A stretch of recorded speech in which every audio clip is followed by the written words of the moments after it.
Assalamualaikum warahmatullahi wabarakatuh. Perkenalkan, nama saya Tommy Priatmojo, NIM 18081144. Saya dari kelas Praktikum Pelatihan Psikologi 13F4.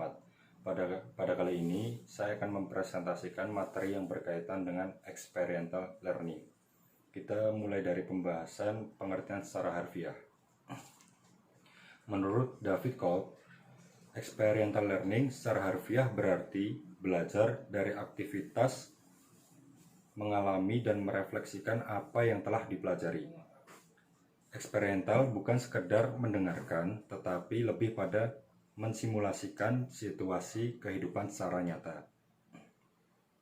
Misalnya seperti field trip, bermain peran, dan berpartisipasi dalam permainan.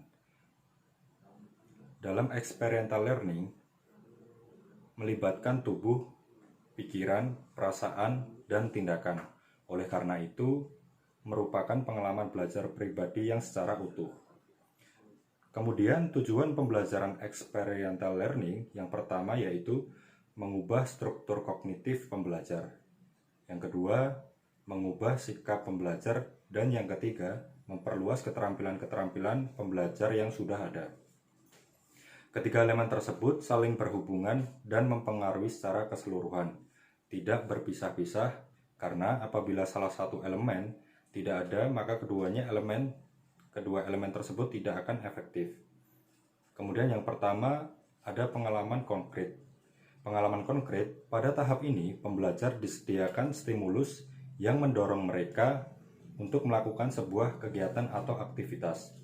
Aktivitas ini bias berangkat dari suatu pengalaman yang pernah dialami sebelumnya, baik secara formal maupun secara informal, ataupun situasi yang secara realistik. Kemudian yang kedua ada observasi reflektif. Pada tahap ini pembelajar mengamati pengalaman dari aktivitas yang dilakukan dengan menggunakan panca indera atau dengan bantuan alat peraga. Selanjutnya pembelajar merefleksikan pengalamannya dan dari hasil refleksi ini mereka menarik suatu pelajaran. Kemudian yang ketiga ada konseptualisasi abstrak. Setelah melakukan observasi dan refleksi, maka dalam tahap pembentukan konsep pembelajar mulai mengkonseptualisasi suatu teori atau model dari pengalaman yang diperoleh dan mengintegrasikan dengan pengalaman sebelumnya. Kemudian yang keempat ada eksperimentasi aktif. Pada tahap ini, pembelajar mencoba merencanakan bagaimana menguji keampuhan model atau teori untuk menjelaskan pengalaman baru yang akan diperoleh selanjutnya. Selanjutnya kita akan mencoba memahami gaya belajar menurut Colt. Yang pertama ada asimilator. Kombinasi dari berpikir dan mengamati, thinking and watching.